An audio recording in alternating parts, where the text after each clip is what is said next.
When it comes to what your family eats and drinks, you know your choices matter. You're the expert because you know what fits your life. And getting it right starts with good information. That's why America's beverage companies are sharing more information about our ingredients at goodtoknowfacts.org. No spin, no judgments, just the facts straight from the experts for more than 140 beverage ingredients. Visit goodtoknowfacts.org. But yeah, it was a lot of up and downs. I was battling with that because fullback, it wasn't a sexy position. I'm like, man, and ultimately, I was thinking selfish at that time. It was like, my mother, I remember that cheeseburger situation. I'm trying to get to the NFL. And fullbacks aren't really in the NFL anymore. So if I'm playing this position, how I'm going to make sure my family's straight? So I battled with that the whole entire year. Southwest Florida is one of the most beautiful places on the planet to live. For those of you that are thinking of moving from other states to come to Florida, or even just moving to a different part of the state, I want you to think of a big, beautiful luxury home. Contact Legacy Luxury Builders. They are a family-owned and operated luxury residential construction company. As a family-owned business, they believe in the power of building not just homes, but legacies. Contact Legacy Luxury Builders. The nightmare of feeling like you'll never measure up, of constant second guessing and self-doubt. It eats away at you and destroys your confidence. I've been there too, feeling like I didn't belong on the field with my teammates, but it doesn't have to stay that way. I used to compare myself to everyone around me. I thought that no matter how hard I worked, I'd never be as good as the other guys. It killed my self-belief. I now help athletes develop an elite mindset so comparison no longer controls them. We teach techniques to cut out the negative self-talk and unlock their full potential.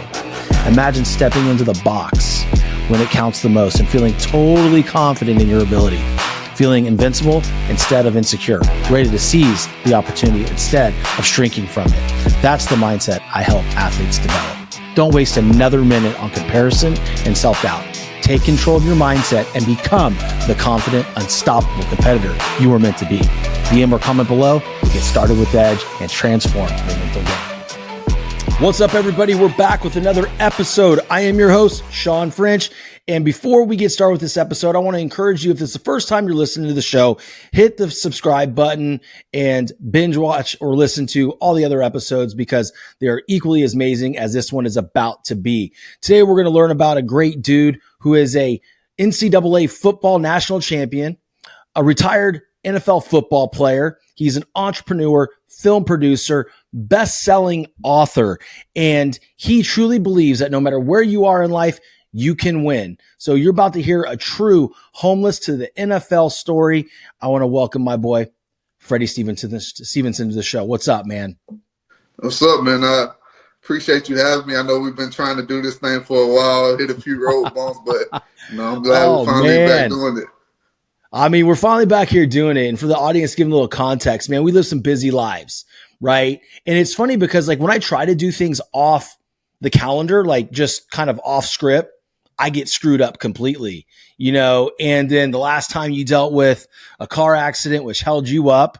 And, man, I didn't feel comfortable about putting an 18-minute show out. Your story is much more than that. So I appreciate you growing through these pains with me, and we're here, baby. We are here. Yeah, let's do it, man. Like I said, this, like you said, the story's too powerful, to cheat the audience out of, the full story. And ultimately, I love, your platform. I've been following a lot of the things that you do, and just you taking that pride, and we're in the world where everybody just wants to put something out, but you just taking that pride and then not just wanting to give the people garbage just because it's content. That I appreciate that as well. No, I appreciate it, man. The internet's full with bullshit content, and I don't want to be one of those pages that just has just stuff on there. And it's funny, like I went back and I looked at her, and I want to apologize on air, man, because I looked back at my messages when he said like, hey, we might have to use that other recording. I'm like, yeah, I'm not going to do that. I was meaning like, yeah, dude, no way. Like I can't do that because the story's too good. But I looked at it today. I'm like, well, I kind of came off like a little bit of an asshole. So my apologies. I didn't mean. Yeah, no, I don't take text messages. You can't. I'm not a type of person that takes that personal. When I said, I was like, man, all good. We'll kind of figure this thing out.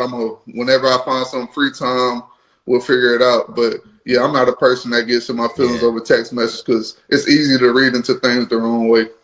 Yeah, man. I always look at things like, what if we all just had good intentions and just expected everybody else to have the same and didn't read too much into certain things, right? But no, I'm glad we're here, man, and I appreciate you. And so for the audience that doesn't know who Freddy Stevenson is, like I just want to catch them up a little bit.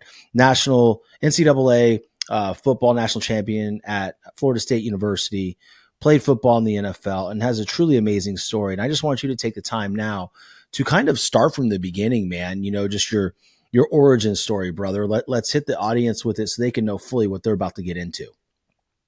Yeah. People hear the story, of me making it to the collegiate level, winning the national championship, making it to the NFL. Like you said, best-selling author, film producer. But I come from humble beginnings.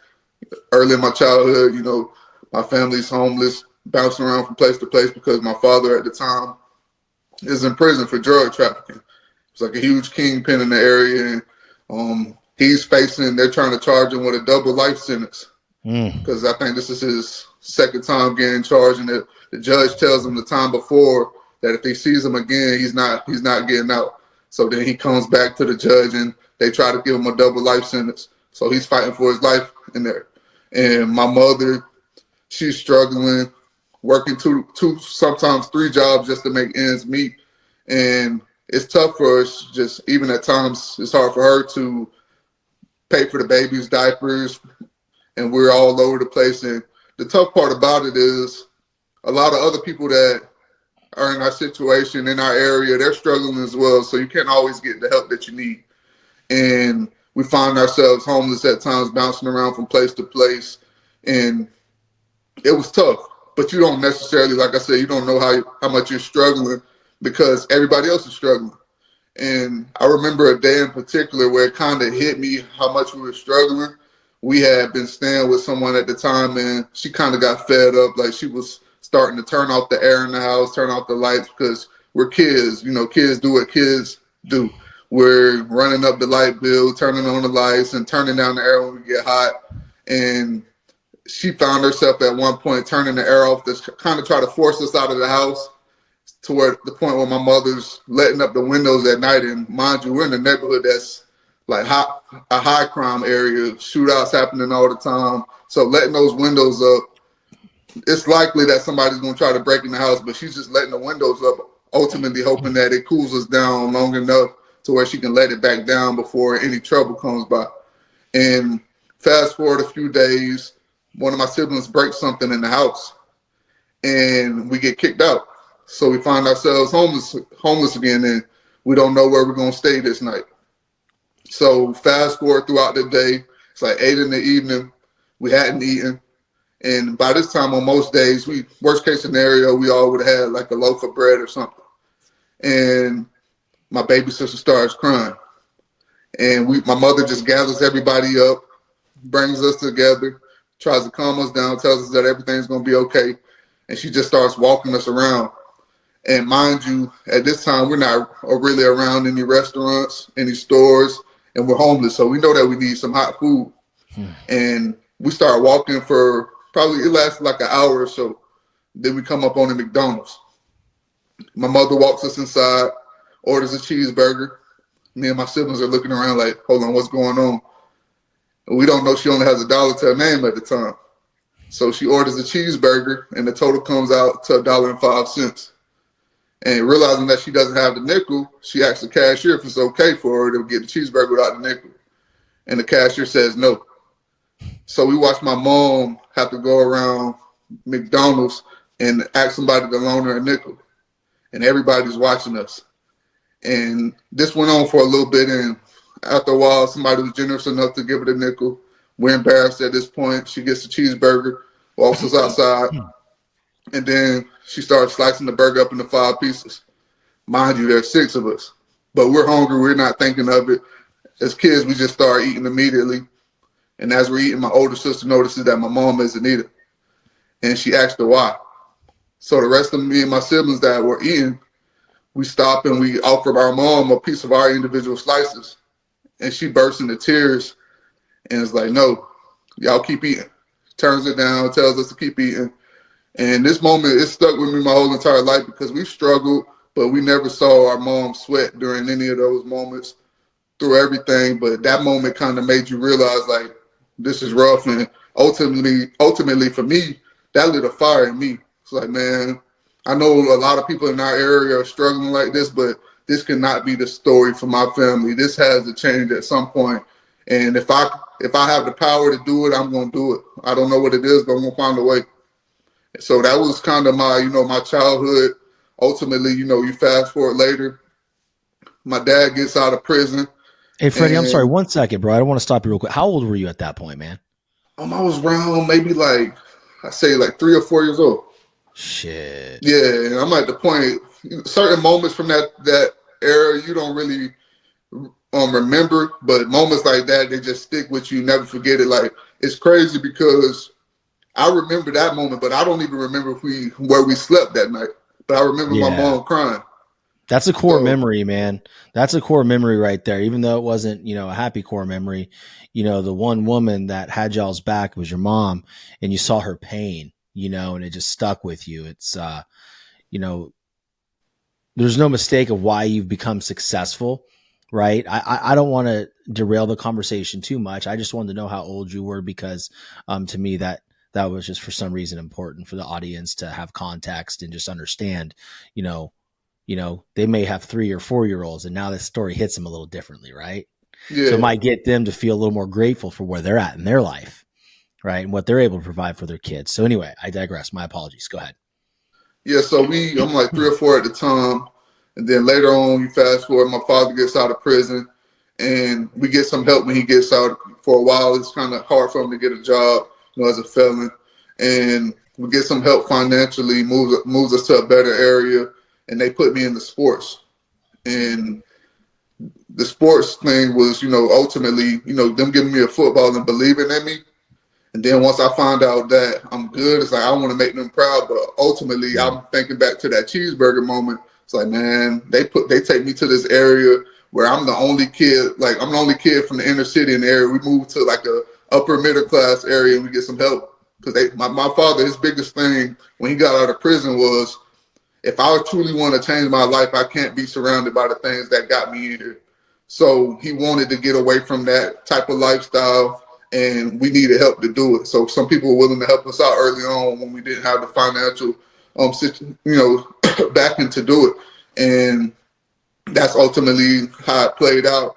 But yeah, you find I'm the only kid from the inner city. All these people that are kind of, like well off, and we're like the struggling family in the Pop Warner League, the family that can't necessarily afford to play there.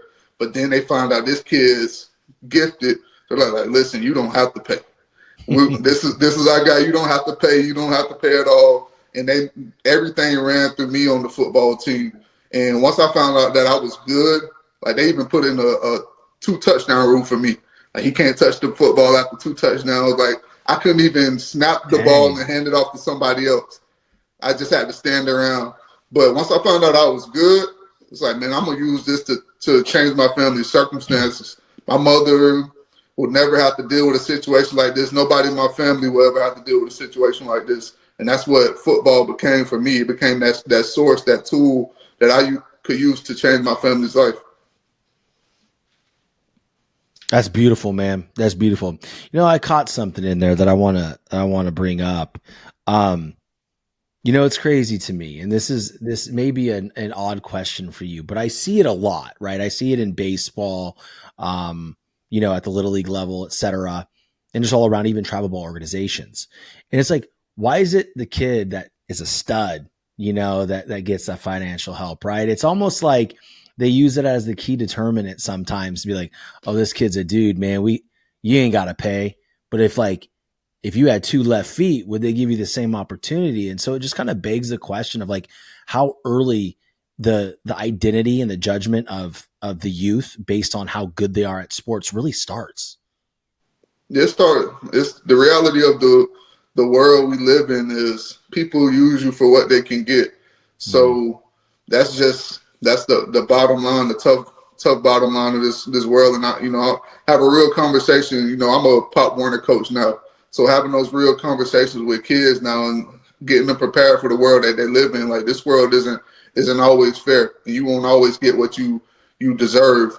And just having them, prepare for that reality, I think when it happens and it comes to them, it makes it easier for them to adjust. And I see things now that, I'm able to, keep it professional with, like, these people don't care about you, but keep it business, because ultimately at the end of the day, there's a bigger purpose at play than me. I'm fighting for people that, underdogs that don't get opportunities, that are ready to throw in the towel. So if I allow this moment to become bigger than what it needs to be, then I let those people down. So that's ultimately the mindset that I keep. But I understand, what's at play.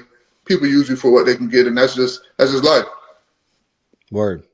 No, I feel that, man. And I'm with you. It's an interesting thing, right? It's like you would hope it wouldn't be like that, but unfortunately it is. And, on my show, I talk about adversity and I talk about mindset, right? And how those two things shaped you as an individual.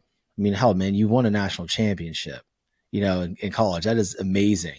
And then you got to play in the NFL and you're doing some amazing things now, but like, dude, like, walk me through your mom's mindset, because I know you were young, but your mom had this mental strength, and some people can look at it and say, oh, well, she passed on a cheeseburger, and let her kids eat it. Big deal. That's her job. No, it's not really, man. She's got to survive and sustain herself too.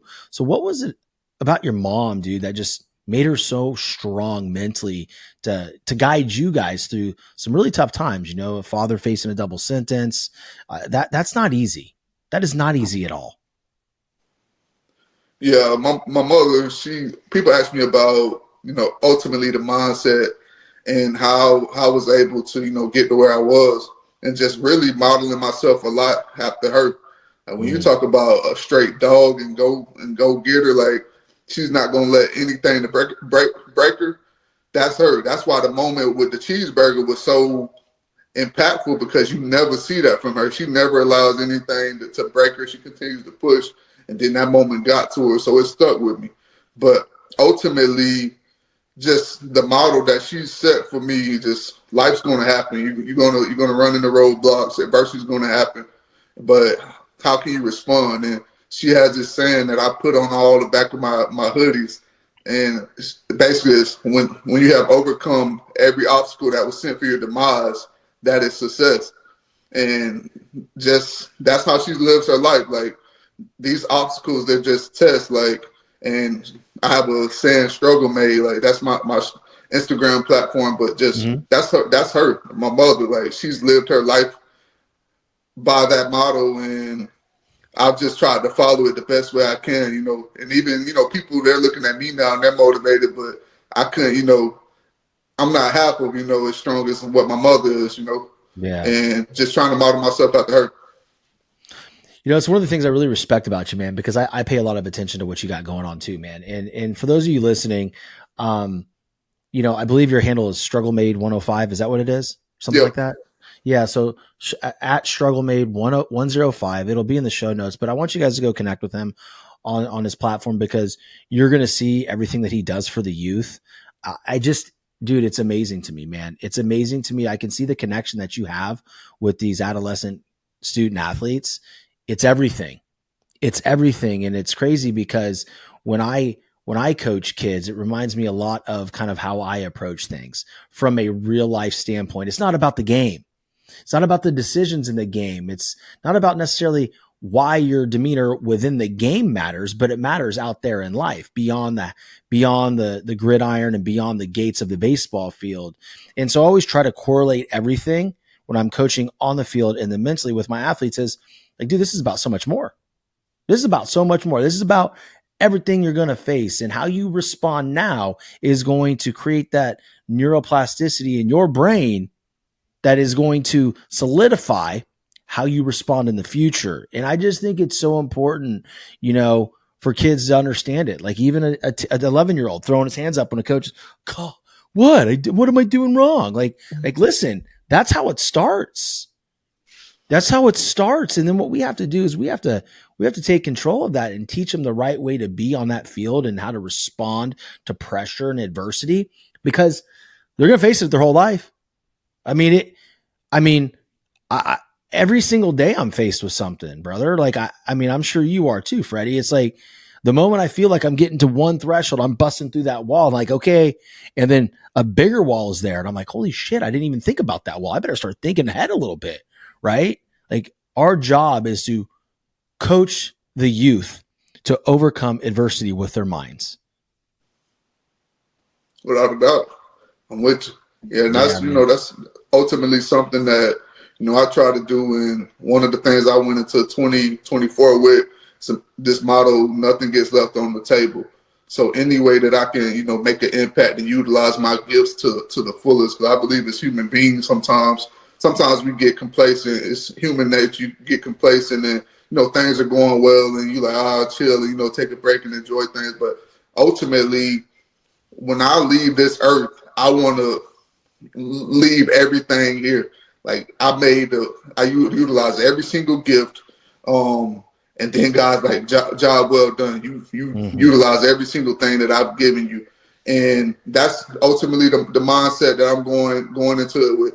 And I think sometimes, like it may be, the job opportunity or maybe somebody in sports that was trying to make a team and they get to the point where they're about to make cuts and you're asking yourself, did I do enough? And I truly believe that if you have to ask yourself that, then you didn't. You didn't do what you needed to do, because ultimately if you did, there wouldn't be any doubt in your mind. And even if they screw you over, you can live with yourself because you gave everything that you had. And that's how I live my life. Like I give every single thing that I have in everything. And if things don't go my way, cool, it wasn't meant to be. And if they do, it's like, all right, let's rock out. But ultimately, if I do the best that I possibly can do, I won regardless. Because if it doesn't work out, it's like, all right, how can I adjust and, just going forward so that next time things may work out in my favor, or maybe it's something else that's meant for me and I learned that throughout the process. So that's one thing that I go into 2024 with. And that mindset is, my fiance, even her, is like, man, listen, she hates me, but it's a good, in a good way. Like, man, because she's not really the gym rat that I am, but I'm telling her, like, you don't understand how much all of this stuff translates. Being physically sharp, it impacts your mental, spiritual, all of these things, they tie in together. And I want to be the best version of me. Like if I'm not on point physically and I go in front of a group and I'm speaking, they're like, man, this guy's telling us about discipline and he's over 300 pounds overweight. Like they're not going to listen to me. And that's just in everything. You gotta be sharp, because all it's gonna do is continue to make you better as a human being. And people see that. Like now, people see me on my gym grind, and I got people that have been eating bad their whole entire lives, like to where it's a family thing. You have people dying from diabetes, heart disease, all of these things. And they're like, man, I want to change. I want to make that change for my family because they see you doing it, and it matters. So I want to be that example, that light for people in all aspects. Like I can't, like I said, nothing gets left on the table. I got to be sharp in every area. I love that, dude. Nothing left on the table. You know what I named 2024, right? For me, it was the takeover. The takeover, right? Because that's the same thing, right? It's like, I'm going to take over because I've been preparing, I've been working, I've been doing all of this. And I don't have any question in my mind whether or not I've done enough. Not in this. I'm sure there's areas in my life where I go, wait a second, am I giving everything? Like I thought that today with my nutrition. I woke up this morning, random thought, bro. Freddie, 5:00 in the morning, random thought. Am I doing the best I possibly can on my nutrition? The answer was no. I said, okay, cool. What can I do? Well, you can sit there and you can meal prep. Weird thing about me, dude, I do not like my own leftovers. Like I won't, it's weird, dude. I just have this mental block with it. I'm like, okay, cool. If that's not going to work with me, then what is going to work? Because you need to find the solutions. That way, when you're out late for baseball or whatever, and you come home and you haven't hit your protein or your calories, and you're like, 30 grams, low on your protein, about 450, calories away from hitting your goal for the day, man, you got to have a meal in the fridge. So I bought 20 meals. They're being delivered on Tuesday, right? So like then I know that, like, okay, great. I'm going to do that for 6 weeks and I'm going to evaluate. Where am I? Right? Because a lot of people forget about decision fatigue, right? If you're always thinking, what am I going to eat? What am I going to eat? Where am I going to go? What am I going to cook? Well, at 9:00 at night when you're hungry, you're reaching for those cookies because you already have that decision fatigue. So kind of ties into a point where, hey, I want people to understand when they're listening, I'm just not going on a rant about some random nutrition meal. It's like there's checkpoints in your lives every day, y'all that are listening. Pay attention to this. There's checkpoints every single day that you ask yourself, am I doing enough? And if you're not, that's okay. It's not a time for guilt and shame. It is not. It is. Leave that hustle culture out the door. Lock the door. Don't let it in. The shame and guilt don't have any place in your success, but just make a move, right? Do something there. It's like, okay, like the people in Freddie's, community are seeing him on his grind. And let me tell you, dude, that gym grind is big for you, man, because you ain't making it look pretty, bro. Right. And that's what makes it so great. You're in an older gym, real iron, and you're going, not worried about the aesthetic, but you know what? You're inspiring people. Right? You're inspiring people to say, hey, am I doing enough? Am I even trying? And that's what I hate the word influencer, but that's what a real leader that influences people does. They live their lives, they document it, and then people start following. And I think that's where you're at. I know that's where you're at. And I love seeing it, man. Yeah. And I never try to paint the picture that, I love going to the gym, and it's like, no, I love to chill every single day, drink a soda, eat some Five Guys, whatever the case may be. And most days that I go to the gym, I don't want to go. But ultimately, that's when I find out the most about myself. Those days that I don't feel like going, I'm not motivated, and I got to grind through a leg day or a heavy leg day or a heavy back day or cardio. Hate cardio. But, now I'm to the point where we're turning things up and I got longer sessions of cardio. And just those days, that's when I really have to gut it through. And these workouts I'm going into now, man, like 3 or 4 times throughout the workout, I'm trying to get myself to stop, convincing myself that's enough, go home. It's like, nope, still got more on that sheet you didn't check off. So it's not easy at all, but nothing in life worth having is easy. If I'm truly trying to become the person that I told myself that I want to become, I can't cut any corners, because you cut those corners and you don't get the results that you want to get every single year. Eventually, you got to change something up. You can't blame anybody else. You can't look to your left or your right. It's that person in the mirror. You got to hold them accountable. So, yeah, we're not cutting any corners. We're not leaving anything on the table. I'm going to find out, 2024, I'm going to find out who I am. That's what's up, man. That's what's up. I love that, man. I love that. It's all about accountability, right? And keep your word to yourself. And like you said, most of the days that you're at the gym, you don't want to be there. I'll admit, there's days where I'm there at 4:30 in the morning, and there's days, I'm a full-time entrepreneur. I have my own schedule now. There's times yesterday I was there at 11 o'clock in the morning. Like, I'm going to go when I want, right? The reality is, though, I would say about out of the four to 5 days I'm in the gym, I only want to be there one time. And that's typically Monday. Every other day I'm like super tired because I've had the whole work week. I'm tired mentally. And when I wake up in the morning, I'm exhausted because I didn't go to bed until 11, because I had a baseball game or I had something, right? And to your point, and for the audience's sake, is like, it's okay to feel that way. No one's going to judge you for saying like, I really don't want to be here right now. If someone came up to me in the gym and said, yo, bro, man, I do not want to be here right now. I'm like almost in tears because I'm just so uncomfortable and I don't want to be here. I would have so much respect for that person, right? Because they're open with their feelings and saying like, hey, this is not where I want to be, but they're there doing the work anyway, right? And I think that's super important because that's how we gain that confidence in ourselves and we create that trust, right? In order to say, okay, nothing left on the table in 2024. I'm going to find out who I really am and what I have to give to this world and to myself. And dude, you're going to inspire massive amounts of people doing it, including your beautiful fiance, which by the way, she does all your shirts, right? She does all your she's been doing it for a while. Like I was going through somebody, I went through, trial and error and everything. So many different situations where I would go through people and start relying on them, especially once I started getting, because I released the clothing line. That was the first thing I released before anything. So that was kind of the breadwinner. And then I released the book and that started, doing what it did. So I kind of neglected it a little bit. So I started leaning on other people to get everything done for me. And it was always situations where people would kind of let me down. So like, nope, I'll take it over. You're trusting people that you can't count on. I'll take that over. So she takes pride in it. Like, she has a cup business that took off during the pandemic. And so like the creations thing is something that she loves and she's passionate about. So it worked out perfect. It's funny when you always leave it in somebody else's hands. This is something that I've experienced in the last 4 years. Like, dude, you're let down. Certain things we need to handle ourselves, right? Because we know it's going to get done. But let's go back to man, we've already been on here half an hour almost, dude. This is like flying by in like quick style, dude. This is a great conversation, y'all. I hope you're enjoying it as much as we are.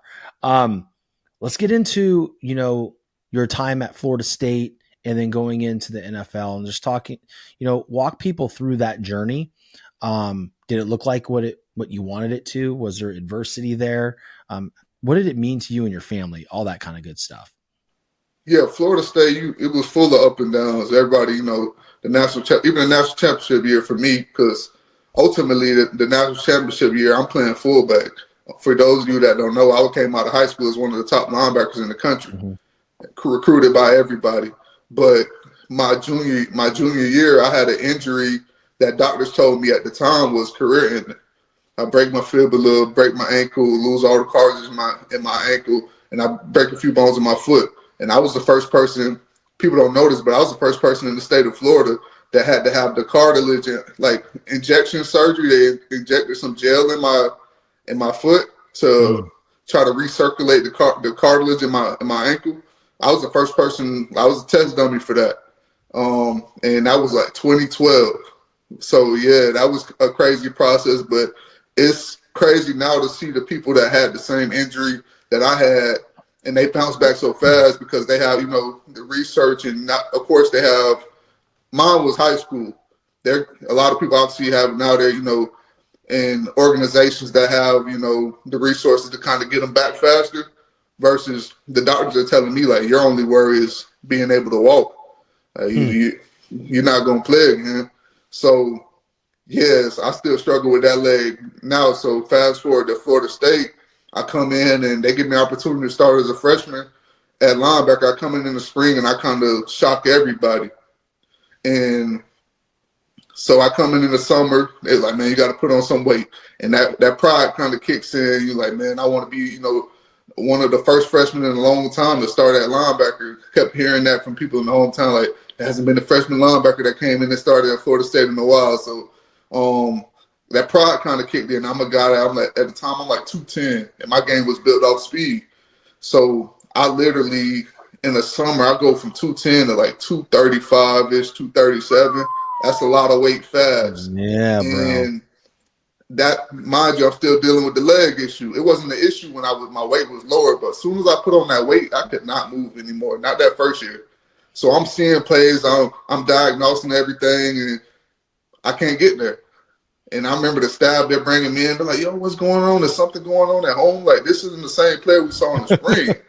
And I'm like, nah. And they're like, this isn't the same guy we saw, man. Like, what's going on? Yeah. Then Jimbo brings me in the office, and he's like, man, listen. Because I had offers on both sides of the ball. I had schools offer me at running back and linebacker. Jimbo's like, man, listen, you're probably going to redshirt this year. And at linebacker, he's like, but I want to give you a look at fullback. And I go over there, and, man, I practice with them for about 2 weeks, and then we have our first game against Nevada. Then I break for like a 25-yard run, and then I score a touchdown in the first game. And I was like, man, they're not letting me go back to linebacker, man. It's not happening. But, yeah, it was a lot of up and downs. I was battling with that because fullback, it wasn't a sexy position. I'm like, man, and ultimately I was thinking selfish at that time. It was like my mother, I remember that cheeseburger situation. I'm trying to get to the NFL. And fullbacks aren't really in the NFL anymore. So if I'm playing this position, how am I going to make sure my family's straight? So I battled with that the whole entire year. But you know, it was still a blessing. Like just going through that process, being around elite level of athletes every single day. Like we talked about it. Not, you know, people think when you're playing at a high level like that, everybody just comes in motivated. No, it's not the case. 90% of the time, guys don't want to practice. They hate it. Hell no, were the days man. we had our best practices. It's weird. Yeah, bro. Guys go in complaining like, Coach, give us a day off. Like, we've been grinding, give us a day off. And he's like, no, we got to stay on it. And guys are mad. They go into practice pissed, but we end up having one of our best practices we had all year. So it's just those things. You're not going to always be motivated to do it. But the discipline, the consistency, like your discipline and your consistency has to kick in when your motivation runs out. And you got to understand the goal that you set for yourself, because you're not going to always feel like it. Things are going to happen. You're going to always have obligations, but ultimately the job has to still be complete. So being there at Florida State and being around these highly successful individuals, Jimbo Fisher, your Jalen Ramseys, your Dalvin Cooks, Jameis Winston, all those guys, you only, like iron sharpens iron. You're around these guys, you don't get better and you're doing something wrong. So just being around them, it helped me. And, you know, going from my freshman year being the guy that is complaining about playing fullback and then I fall in love with it and I become a number one player at my position coming up. So fast forward, go to the Senior Bowl, NFL Combine, then I signed with the Bears in 2017. So that was kind of my college to NFL career.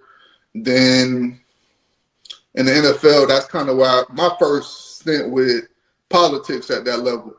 Mm-hmm. And I'm not the type of person, like you hear a lot of people complain about how politics weren't on their side. I'm not the type of person that's going to complain about how the politics screwed me over, because I'm a firm believer that if you execute at a high level, you can overcome any odds, anything that, you know, anybody that doesn't want you to win. And I was in a situation where ultimately a few of the guys that were the biggest decision makers as far as I go, offensive coordinator and the running backs coach, they didn't want me there. So that was kind of my weird thing, dealing with an agent that kind of screwed me over. I had a situation where another team was trying to triple what the Bears offered me, but he has another client that plays a similar position to me on another team, so he doesn't want two clients competing for a spot. Mm-hmm. And I'm going into this thing blind and naive. But later after my career, I kind of realized everything. But so with the Bears, ultimately, I get into a situation where at the time we have Jordan Howard, Benny Cunningham, and Jeremy Langford. They're playing running back. Of course, I'm the fullback. But these guys go down in training camp. The Bears bring in another fullback to kind of compete with me, and he's the OC and the running backs coach. They coached him 2 years prior in Detroit, I believe. So this is their guy. Like, they're going on dinner, they're going out to dinner, all this. They got a personal relationship, and they say from day one we have a team meeting. They're like, "Oh, he's going to make us better." So I knew I couldn't make a mistake.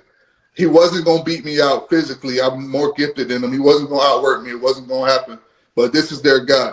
You can't give them a reason. Ultimately, they're just looking for one reason to get rid of you. Mm-hmm. So fast forward, Jordan Howard, all our running backs go down, and I'm playing fullback.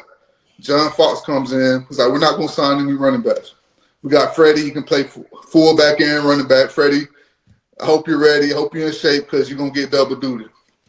So I'm playing both, and I'm like, man, this is what I'm looking forward to. I've been waiting for this opportunity my whole career to showcase all the things that I can do. It's kind of hard in college because you got Dalvin Cook, and you're not taking carries away from that guy. Like, that's just being realistic. Yeah. So I remember being in situations where we go into the preseason games with a game plan, and the running back coach is putting me in for pass protection plays and taking me out whenever it's time to run the ball, because he doesn't want me to get any film and beat this guy out. Like, for those of you that don't understand, the practice, beating the guy out in practice is one thing, but the games hold a whole different level of weight. Mm-hmm. So he was trying to make sure that I didn't get the film to beat this guy out. So fast forward to the second to last preseason game, we're playing the Titans. They give me a carry, and it's a fullback dive. I reach out, get hit, knee hits the ground, I reach out, and then the guy pokes the ball out. I know I'm down, but they call it a fumble on the field. And I remember running to the sideline, and the coach was like, the running backs coach, he's like, man, you were clearly down, but we'll see what they say on the review. On the review, the bodies are kind of covering it up. Like on the field, I'm thinking like, I'm down, just go ahead and review it. But the bodies were covering it up. I was like, man, they're going to stick with the call they made on the field. Yeah. But at that time, I was like, man, that's that one reason they were looking for. This is the second to last preseason game, but I knew that was the reason they were looking for. And I'm like, shoot, I'll still end up somewhere else after. So we finished the preseason. They let me go.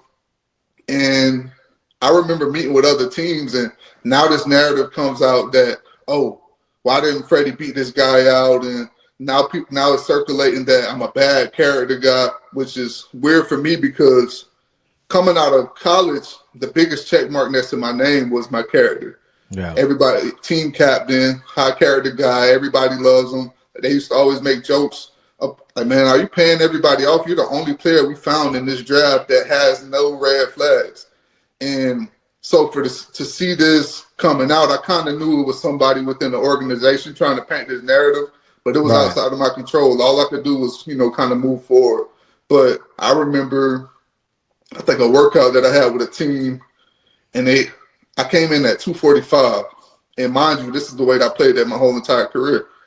But they started to believe the narrative that was painted about me before I even come into the door. So they tell my agents, like, yeah, he came in overweight. He was 245. At the combine, he was 235. I'm like, everybody drops weight for the combine, but I played at 245 since college. But it was like, man, listen, this narrative, they're sticking with it. They're believing it, but I can't control it.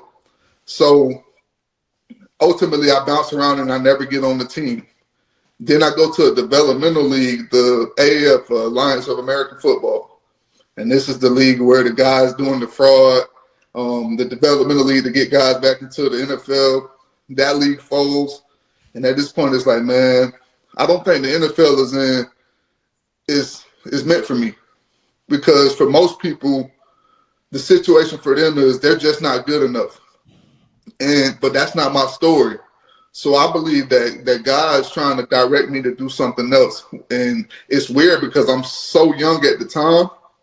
But I don't know, I was just paying attention to everything. It's like, man, listen, it's not like I'm putting out bad film. And it's not like I'm not dominating. I've been dominant since I played this game. I've always been dominant. If I couldn't play it anymore, I would have laid it down a long time ago. But that's not the situation. So maybe God's trying to lead me somewhere else. So I transition, and then I write my book. It's like, man, there's some guys, because the transition for me was, it was tough. So I wanted to help out. Initially, I wanted to help out athletes that struggle with that transition after the game. And the book just took off. And you get to 2021 and the pandemic hits. Now you have people from all over the world that don't even follow sports that are reading my book. Like my book ends up in China, Japan, Germany, Ireland, all these crazy places. But it started from a place of me just wanting to help people out. Mm-hmm. I wasn't worried about being a best-selling author at all. I didn't know what was for me, but I wanted to help out a few athletes. But the pandemic, they're losing their jobs. And I remember a guy reaching out to me at this point, and he messaged me on Twitter. He was like, man, you don't know me, but I came across your book on Amazon, and the name just caught my attention. I don't follow sports. I lost my job. He said he lost his job. His wife left him, and he was about to take his life, but he started reading my book. He said, I haven't been able to stop. I just finished the book, and your book kept me from taking my life. And I just want to thank you. It's like, keep telling your story. Do not stop telling your story. It's like, you really changed my life. And I didn't realize, like at the time, even though I knew I had been through a lot, I didn't realize, there are a lot of people in the world that were, fighting these similar battles, and they need some type of inspiration. So from there, it's like, man, let's take this thing up a notch. Mm-hmm. Let's continue telling this story, but let's try to tell it on an even bigger level. So once the book became a bestseller, I started reaching out to some of the people that I knew in the industry, in the film industry. And, none of them really wanted to give me an opportunity. and then my story goes viral on Facebook. I had an interview with somebody, and the cheeseburger story goes viral. Next thing you know, you got all these different film producers reaching out to me wanting to work together. Mm-hmm. So it's like, all right, okay. So a guy from Netflix wants to work together, but I didn't really have the opportunity to, tell my story the way I wanted to, and I didn't really have any power in that situation. So I was like, I don't know if this makes sense. Then some guys that had worked with Warner Brothers that were trying to branch out and do their own thing, they reached out, and we ultimately got a deal done. So at the end of 2021, I signed a deal with them. We started filming in 2022. We released the film at the end of 2022 in October. And mind you, this is all independent. I have so many different people, like, mind you, independent, you're putting all your money up. So putting all your money up, release the film in October. I don't really know about the film festivals or anything like that. Mm-hmm. Everybody's like, man, if you don't enter it in film festivals, it won't get picked up. And I'm like, okay, shoot. I'm not really thinking about that at this point. It's like, this is a blessing even if it ends here. Mm-hmm. So less than 3 months after releasing the film, we get a message from a guy from Gravitas Ventures, one of the biggest independent film distribution companies in the world. They reach out. So a guy that I had connected with months prior, he had a relationship with them and he had followed the story and he had been sending them all of my work, and he showed them the documentary. And he's like, man, they have a film deal on the table. And I don't know if you're interested, but they did his film a few years prior. He kind of told me what his film made working with them. I was like, man, let's do it. So at the beginning of 2023, we signed a deal with them, and the film released everywhere, worldwide, in May of 2023. So on Prime Video, Apple TV, it was called Trials of Triumph, the documentary. And this is after people telling me that it wouldn't get picked up because it wasn't in film festivals. And mind you, this is my first ever film I'm working on. I don't really know how a film should be formatted. Anything is just I'm just thinking about what I want people to hear. Because ultimately, the documentary at first was just going to be me telling my story. It was going to be short, probably like a 30-minute, short film.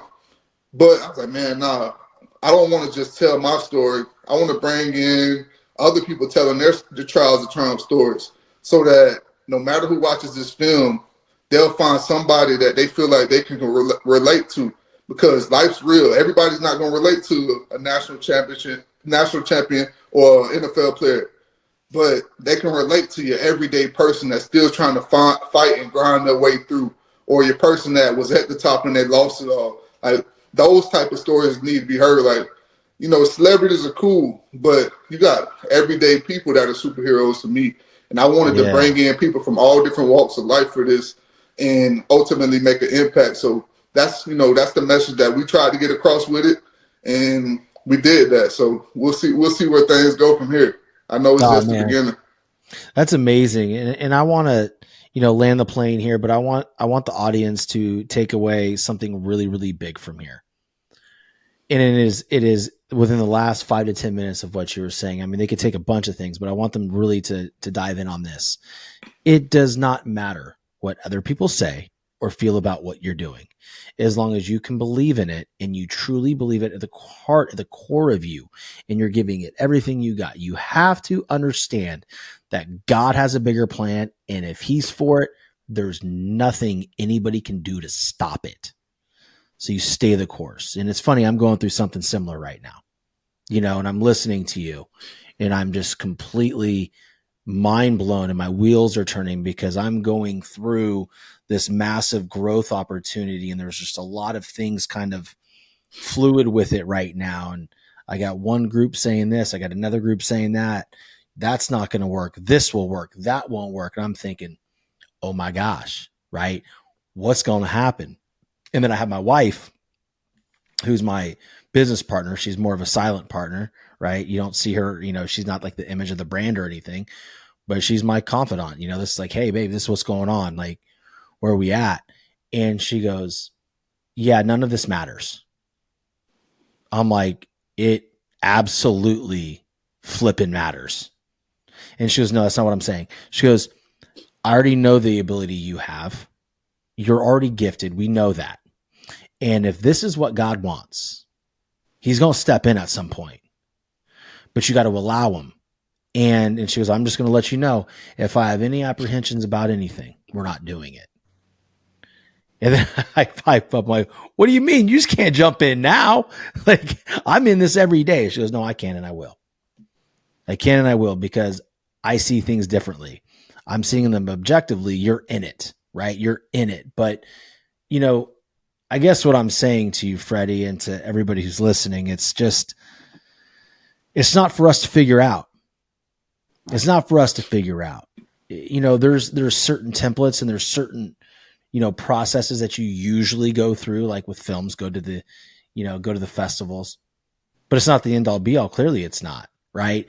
So what we have to do is we have to trust in what we're doing, trust that God is taking care of us and putting us in the right situations, and we're executing, you know, through our goodwill and our free will. And if it's meant to be, it's going to be, you know, and if not, hey man, you gave it hell, right? Like, and that too, like right there, that is hard for people, right? That's hard for competitors like you and I.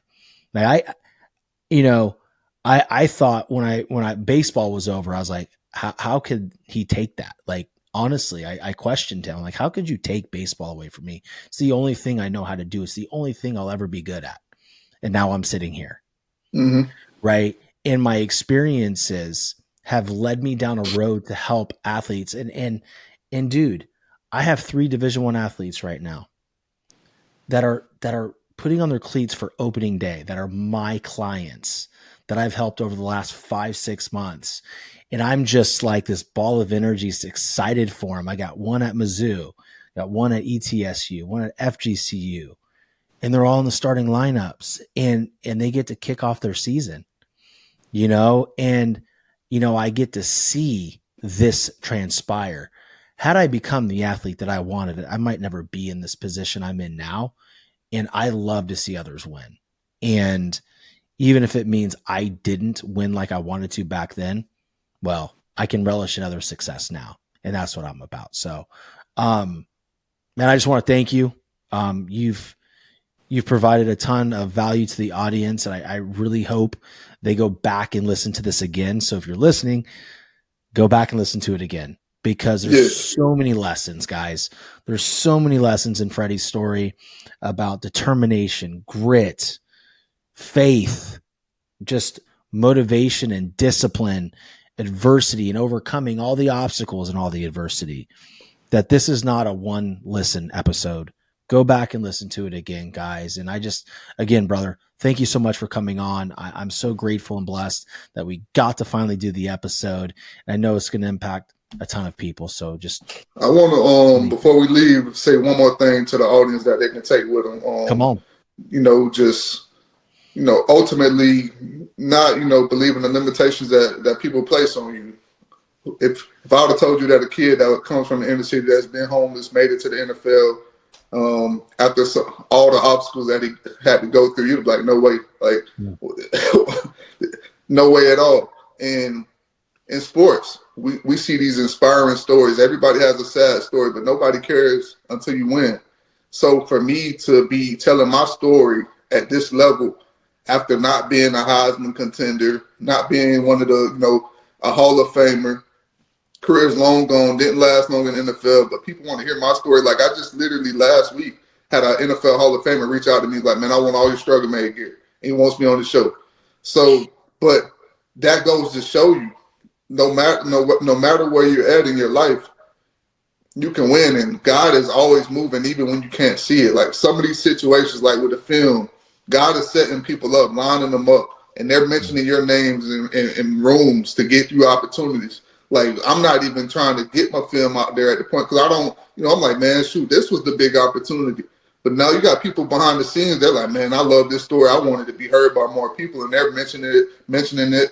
And that's how God moves. You can't, when I thought football was all, like you said, with baseball, God's like, nah, I took away football because you would have never found your voice if I'd have kept you on that field. So I had to take away some things and build your character a little bit. So now you can go share your story and utilize those experiences to impact the world. Same thing with you and what you're doing now. And there's somebody right now that's struggling with that transition. It's like, man, God's already prepared the way. You just got to go trust the process. Absolutely, brother. Well, dude, man, I hear you. And I believe in it 1000%. And listen, y'all, I need you to go connect with my boy, Freddie. Everything's in the show notes. Go connect with him, see what he's all about, and become involved with him any way you possibly can. Again, brother, thank you again for coming on. And y'all, until the next time, stay determined and go chase your dreams. Peace. Southwest Florida is one of the most beautiful places on the planet to live. For those of you that are thinking of moving from other states to come to Florida, or even just moving to a different part of the state, I want you to think of a big, beautiful luxury home. Contact Legacy Luxury Builders. They are a family-owned and operated luxury residential construction company. As a family-owned business, they believe in the power of building not just homes, but legacies. Contact Legacy Luxury Builders.